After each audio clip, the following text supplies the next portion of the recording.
Hey guys, Jay here, and we just had the Singapore Grand Prix yesterday at the time of this recording. We did okay, we got 212 points, so we did pretty decent. Unfortunately, like a lot of people, we got hit by Alexander Albon's DNF. I believe it was a power unit issue. I missed it when it happened, so I can't remember specifically what it was, but it was a technical thing.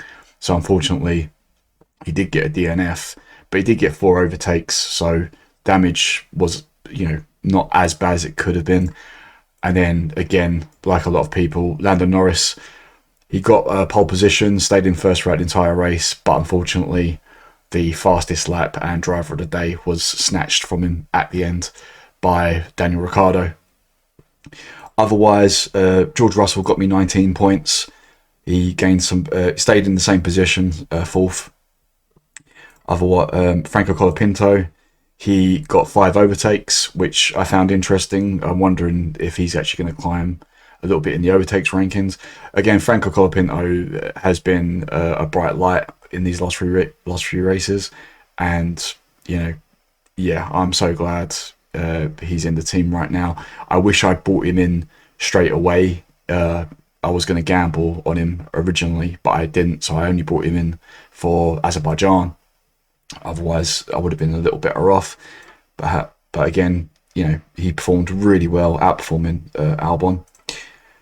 Valtteri got a couple of points. Unfortunately, Joe did better than Bottas in this one, but he gained 3 positions, partly due to some questionable pit stop strategies by the likes of RB, Alpine, etc.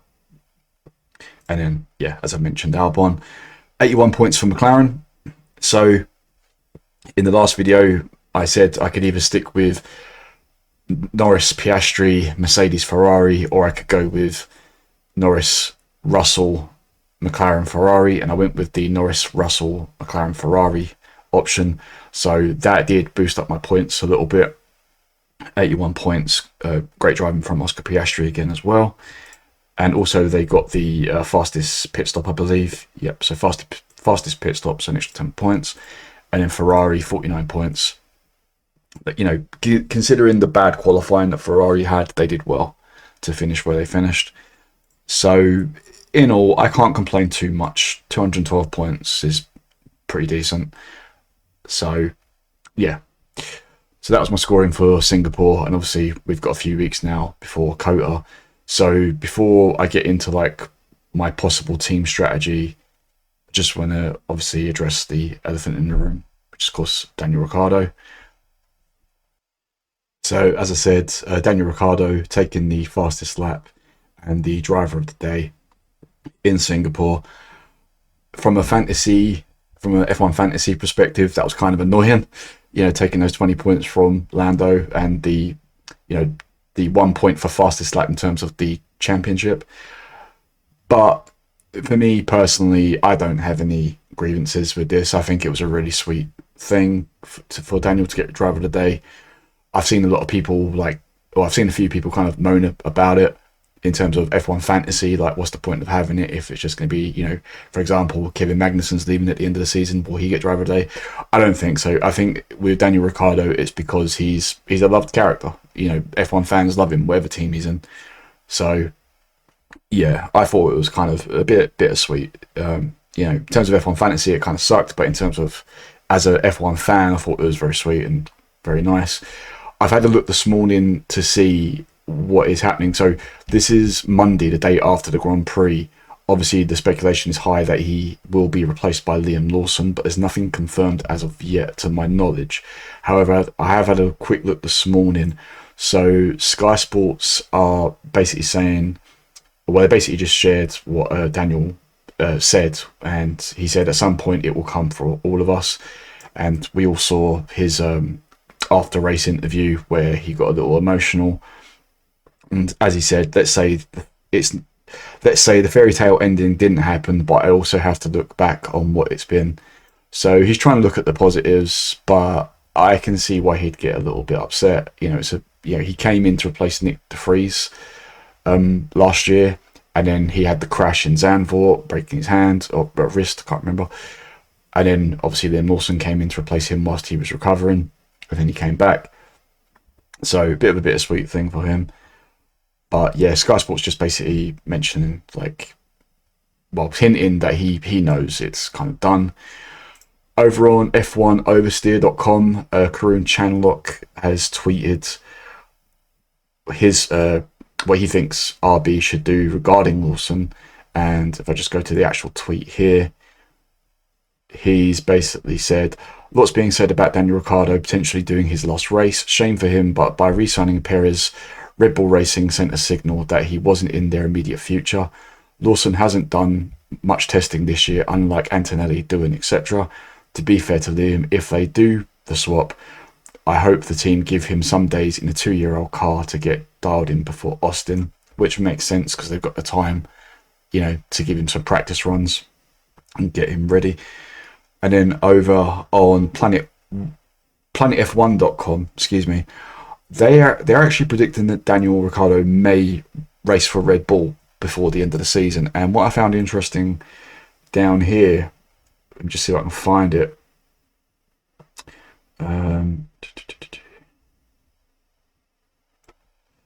So it was this sentence that I noticed. Ricciardo sits out the next 3 races, getting all the V-carb out of his system with some work away from the spotlight in the Red Bull simulator and maybe even a TPC test or 2, before stepping into Perez's car for the final 3 races when the Mexican Grand Prix is over and done with. Because obviously there's been a lot of speculation regarding Perez. Obviously he got re-signed during the summer. Sorry, he got his contract extension during the summer. But there's still speculation over whether he will keep his seat, because he done well in Baku before the crash with Sainz. But then again, yesterday he just wasn't on the pace, way behind Max. So yeah, planetf1.com are predicting Ricciardo could potentially even come back in the Red Bull seat by the end of the season. I personally don't see it. I don't think I see it, really. But so that said, Christian Horner did say about their pool of drivers, so we'll have to wait and see on that one. So yeah, it's going to be a shame if we do lose Daniel. I think at least give him till the end of the season. He loves COTA as well. He loves the United States Grand Prix. He loves Texas, so it's a bit sweet for him as well. And yeah, it's a little gutting.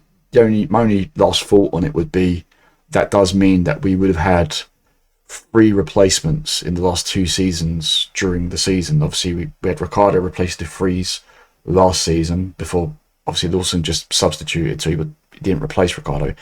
And then this year we had Colapinto come in for Logan Sargent, and now we're looking at Liam Lawson potentially coming in for Ricciardo, which begs the question, moving forward, is anyone's seat really safe? You know, if you have a couple of bad races, can you now be easily replaced? So that's just my thoughts on that. So looking at my team for the United States Grand Prix, there's a couple of things I could do, and I have had a quick look on F1 Fantasy Tools and F1 Fantasy Tracker, which I'll come back to in a sec. But my early thoughts would be I could either do one transfer, just a simple Zhou Guan Yu for Valtteri Bottas is one option I've got. Another option would be to go back to the team I had at Azerbaijan, which would be to bring back Piastri, but it would mean I'd have to bring back Mercedes. So, you know, I'd gain Piastri over Russell and Hamilton, but I'd lose the points from McLaren. That's the trouble there. It's the issue I've got is I can't get the triple McLaren, basically. Excuse me. So those are 2 early options. The other 2 thoughts I had last night when I was messing around with my team is if I replace Albon with Joe, I could then bring in Sainz for Russell, was another option. Or alternatively, I could keep Albon and remove both Norris and Russell and bring in Piastri and Sainz. Over on Fantasy Tools, my current team of Norris, Russell, Colapinto, Bottas, Albon, McLaren, Ferrari is actually second for my budget. So my budget is 123 million, and I'm new to Fantasy Tools, so forgive me because I usually use Fantasy Tracker, but my understanding here is 1.33 value increase, or if I replace for Joe, it's a 1.34 point value increase theoretically. The top team would be to replace Albon with Joe, but the value increase isn't as high, and it's only 2 points extra. So yeah, I would say at the moment these two teams would probably be my options, either keeping Bottas or bringing in Joe for Bottas. In Fantasy Tracker, it's different. I think I need to play around with this a little more. So again, 123 million with the DNF percent off, the triple DRS off because I haven't got the triple chip anymore. The top team would be Piastri, Leclerc, Bottas, Colapinto, Joe, McLaren, Ferrari, but that would be free transfers, which again would mean I take a points penalty. I don't really want to take a points penalty again. I'd actually rather try and save a transfer for is it Mexico? That's based on the last 5 races. If I change it to the average, we've got Lando, Piastri, Joe, Colapinto, Bottas, Mercedes, and McLaren. So that would be similar to the team I ran in Baku, only instead of having Albon, it would be Joe. If I go for the season, it's a lot different. So I'll keep to the last 5 races. I'm still learning this part of the deviation. If we go to the AAD, it's basically the same team, but for some reason it's a little different on the points. Not sure why. And then for the variants, again, it's the same team. So Lando, Piastri, Joe, Colapinto, Bottas. So that could be another reason tempting to change Bottas to Joe, possibly. My only issue with changing Bottas to Joe is obviously my budget, because Joe is he more? Yeah, so Joe's more expensive, so I'd lose budget. And at the moment, I've got 1.2 million in the bank. My plan for Singapore was, if Albon had done well, I was going to replace Albon and Russell.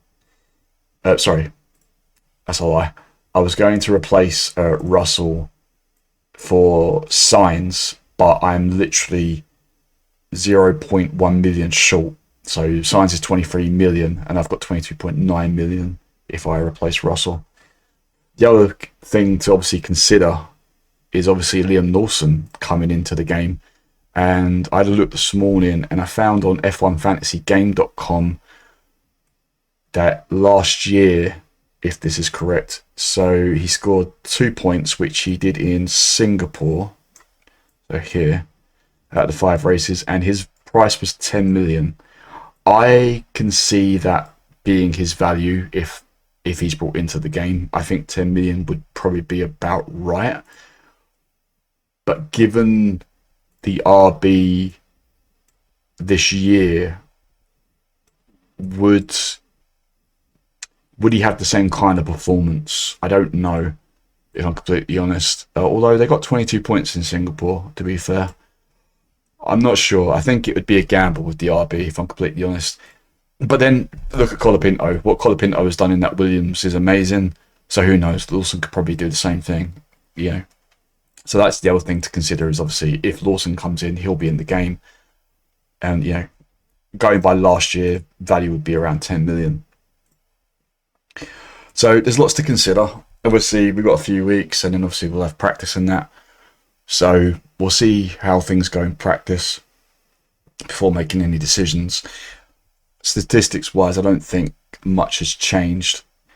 My only thoughts earlier on was, if I was to bring in Sainz, at the very least, I would have 2 in terms of value for money. points per million. And the other thing is that with Albon, he does technically have the highest DNFs along with Logan Sargent. Obviously, he's not here anymore. But my only other thought was around constructors. I don't see me getting rid of McLaren or Ferrari anytime soon. Again, value for money. So mainly the points per million. But, and fastest laps. Mercedes is second fastest laps, but still. So yeah. But I'd love to know what you think. What team are you thinking of running for COTA? And if Liam Lawson does replace Ricciardo, would you consider putting him in your team? I think it is tempting, to be completely honest. Again, like I say, if he can do what Colapinto's done in the Williams this season, then it would definitely be worth it. So some other things to consider for COTA is last year's Grand Prix. So I did a little look up yesterday and rewatched the highlights. The top 5 were Verstappen, Hamilton, Norris, Sainz and Perez. However, after the race, Hamilton and Leclerc were disqualified due to a regulation breach. I believe it was to do with the plank. It had to be a certain size. So they were disqualified after the race, which meant that Norris was promoted to P2, Sainz to P3, Perez to P4, and I think it was Russell to P5. The fastest lap and driver of the day went to Yuki Tsunoda, fastest lap with a 139.139, and Lando Norris with driver of the day. I would say Lando is definitely a shoo-in for driver of the day again. Yuki, would he be a shoo-in for fastest lap again? I don't know, probably not, if I'm completely honest, but obviously it depends on what happens during the Grand Prix. But just something to think about is, Yuki got the fastest lap last year. Safety cars and DNFs, there were 2 safety cars, and DNFs were Ocon, Piastri and Alonso. And fun fact, 4 drivers started from the pit lane, with Lance Stroll, one of those 4 drivers, finishing in P9, promoted to P7 due to Hamilton and Leclerc being disqualified. So in terms of league standings, I did go up again, surprisingly. I didn't go up as high as I would have liked to have done. I wanted to try and break into the top 75,000, but I'm in the 78,000 mark, so just a little short. Obviously, a long way off from the top, with Porsche F1 currently sitting at the pinnacle. They ran a McLaren Ferrari with Norris and Leclerc, along with the Colapinto Albon and Yuki Tsunoda. So still a long way off my team, but like I say, I was trying to break into the top 75,000, and the next target was to break into the top 50,000. As I said in the last video, for me, the focus is more, next season, fresh start. But that said, it's higher than what I thought it would be. I didn't think I was going to go up that much yet. I actually thought I was going to go down a bit, to be completely honest. But yeah, so there's my league ranking. And in terms of the Papaya Stealth Open,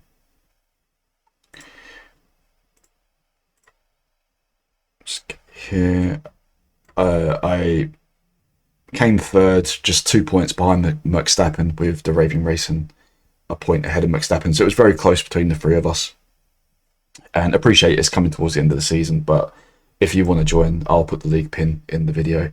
If you want to join, join us towards the end of the year. Overall,